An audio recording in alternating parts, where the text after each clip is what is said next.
this is gonna be a fun interview. It's also like kind of, it's kind of a hard interview because I always have the hardest interview with people that I know on a personal level because like I know you, but I have to get to my audience to get to know you one more time. Right. But it's hard because I know you, but I know you being in the building, you're gonna make it very easy for me. I got you. So bro. good looking out, man. Yeah. So Money Mav, I never got the chance to ask you this. How the heck you got into the radio game first before anything? Like I never got to know how you did the radio thing. I just know you were in it, but what is this something you did in college and then you progressed to that, or? Yeah. Oh, okay. Do you want the long version or the short version? We're here for an hour, kid, so we're gonna make the best out of it. All right, cool. Maverik, this is your life, and I'm here to know about it. Well, I can take this back to the 80s if you want. Let's go. Because that's where the passion really started. So, yeah. I was 8 years old, and I wrote a letter to a radio station that I just mentioned, WILD 1090. Yeah. That was what my mom and I used to listen to in the morning on my way to like school or whatever. So I wrote them a letter, the morning show. There's this guy named Elroy, Coach Willie May, and Pebbles was an intern at the time. Oh, okay. Dig that. Oh, wow. We You going know what back. I mean? Yeah, exactly. She was at Northeastern. So wrote a letter and, just telling them how much I enjoyed listening to the show and telling them how much I like music because I was a music lover already.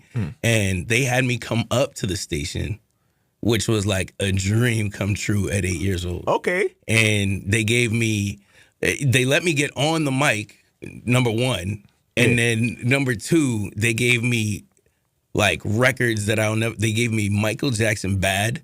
They gave me DJ Jazzy Jeff and the Fresh Prince. He's the DJ, I'm the rapper. Okay. And they gave me EPMD, You Got to Chill. Oh, let's go. So yo, my whole, childhood was like blessed from that. From that point on, it was up. I was, I just love music, and that fostered that love even more in me. You know, just growing up. So I was the kid with the tape deck. Hit and play and record at the same time, like all the time. That was my thing. And then even like, later in high school, I was always like in the locker room, I was always the dude who supplied the music in the locker room. Ah, okay. You a plug? Exactly. If you wanted to know what was going on, like come see me. But fast forwarding to actual being on the radio, yes, my first radio experience was at WZBC at Boston College. I had a show called Freedom that was on Fridays right after class got out. That's why I called it Freedom. And I just remember playing a lot of Common at the time. Okay. A lot of Missy, Mos Def. Jill Scott, you got to like your neo soul backpack on in the department. I didn't have the kufi on, but you had that hat to wrap all the pyramids. No, you got the pyramid hat. I was not on my Dr. Umar or nothing, but yeah, definitely. I played some like really dope, but that was when that was like the top of the food chain in terms of music for me, So.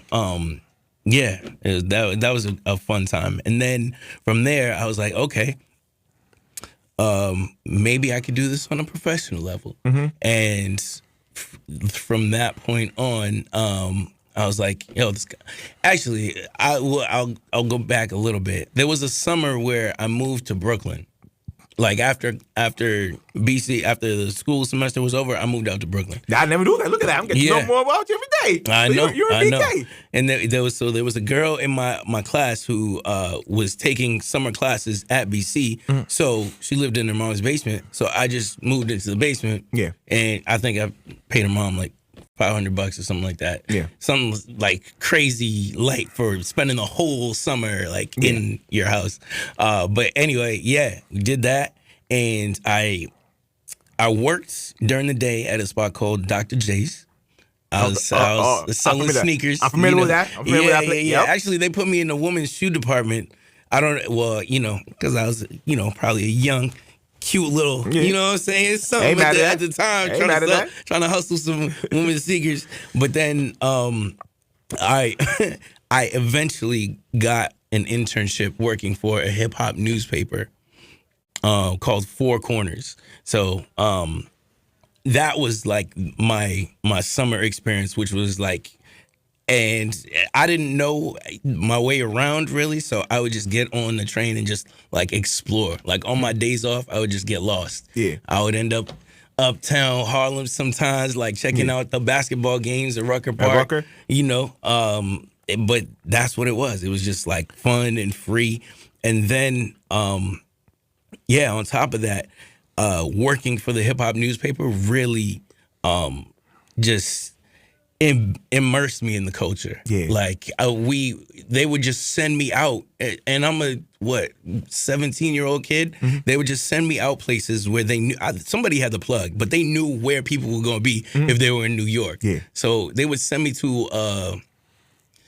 I remember one time I pulled up at this park and Spike Lee's there playing baseball. Oh. But they knew he was going to be there because that's what, New Yorkers know. Yeah. One time there was Ice-T was coming out with a popsicle thing.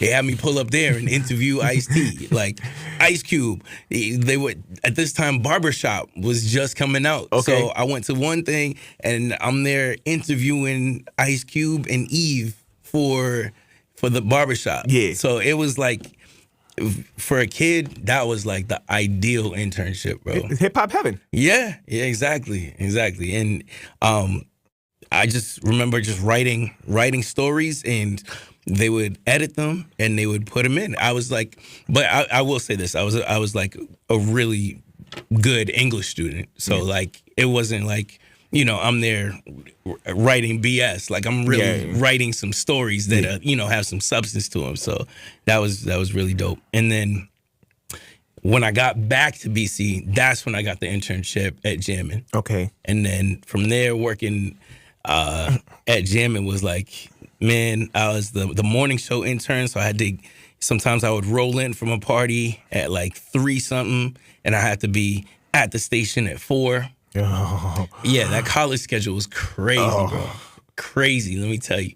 But that was also very cool too, because Ramiro Pebbles and Melissa, they were the coolest. They just, they started me by just looking up stories on, famous people. So like whatever was going on in the news, say there was something about The Rock, like I'd have to look up, what was going on with The Rock. And this wasn't like readily available on your phone. This was like, yo, you gotta like read the newspaper type stuff, and so yeah, and it was cool because you go in there, you look up the stories, and next thing you know, if they find it interesting enough, they're talking about it on the radio. Yeah. So I was in the background at that point, and then senior year, I didn't have a job, and then they asked me to stay through my senior year at the station, and then they offered me a job the September after I graduated. Nice. Yeah, that is dope. Woo. And that became your intro to jamming. That was it. That was it. Dope, man. Yeah.